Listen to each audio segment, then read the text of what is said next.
There have been times as we've been going through this study of the life of Joseph, and we're talking about Joseph, the Old Testament, that I wondered, I said, where is he as far as his emotion?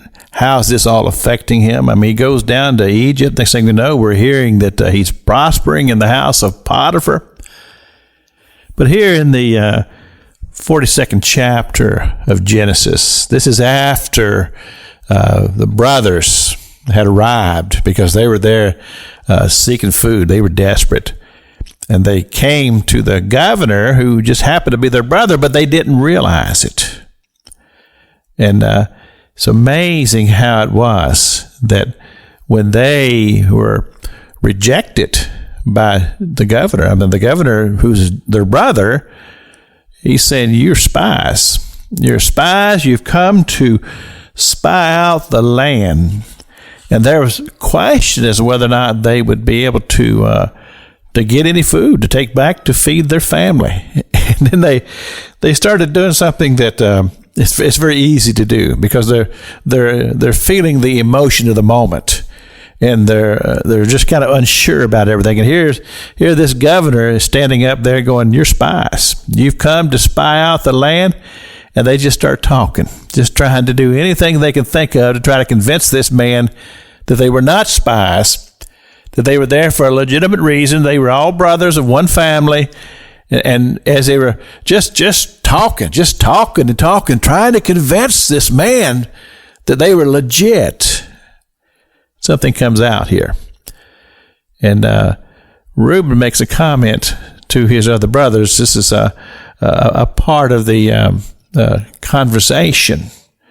He said, when we saw the anguish of the soul of our brother when we did this thing to him, that tells me that there was a deep emotional response from Joseph when all of this was happening to him. But yet, somehow or another, he was able to compose himself, that he found himself in the situation that he was in, and he made the best of it. And of course, we credit this to the hand of God, because the hand of God was upon him, and then there was a plan. God had a plan through the whole thing, and God sustained him. And I take great comfort in that, because there are times of distress in our lives. There are times when we are deeply affected by things and not sure how to handle it.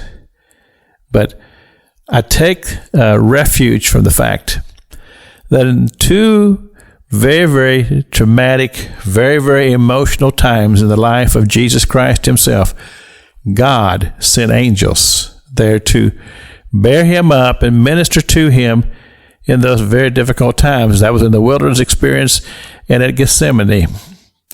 And I'm just here to proclaim that whatever we're going through, God is aware of it, and we can call into him. And if he needs to, he'll send angels to bear you up and to minister to you and sustain you through whatever difficult time that it is. That's just something to just take note of. And I believe that God did that for Joseph to help him to be able to deal with a situation such as it was, even though it wasn't of his own making.